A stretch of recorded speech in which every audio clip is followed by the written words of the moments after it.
Hello' everyone, আজি মই আহিছোঁ আমাৰ ওচৰতে যজ্ঞ চলি আছিলে নদী, তাত আহিলোঁ চাবলৈ। আৰু ইয়াত আহিলে দেখিছোঁ ইমান ধুনীয়াকৈ ডেক'ৰেশ্যন কৰি ৰাখিছে, চাওকচোন আপোনালোকেও।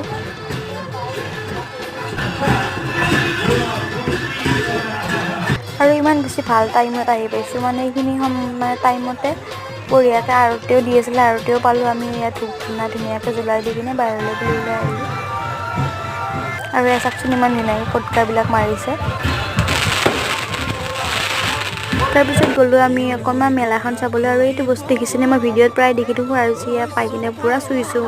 আৰু ইয়াত আমি লাইনত থিয় হৈ গৈছোঁ, যিহেতু পায়স দিছে, আমিতো খাবই লাগিব ন। একদম জিভাৰ পানী পৰি গৈছে। চাওকচোন ইমান ধুনীয়া, একদম বম লাগিলে খাই। আৰু এইখিনি খাই দিলোঁ মই এটা আইচক্ৰীম, মোৰ একদম ফেভৰেট বস্তু হয়। তাৰপাছত এয়া খালোঁ চিকেন চাওমিন, ইমান বেছি ঘাটিয়াই লাগিলে ন, ৰাইচ কি ক'ম। আৰু এইখিনি পইচা এনেই গ'ল। বাৰু আজি ভিডিঅ'টো এইখিনিয়ে আছিলে, কেনেকুৱা লাগিলে জনাব। আছিলে বাই।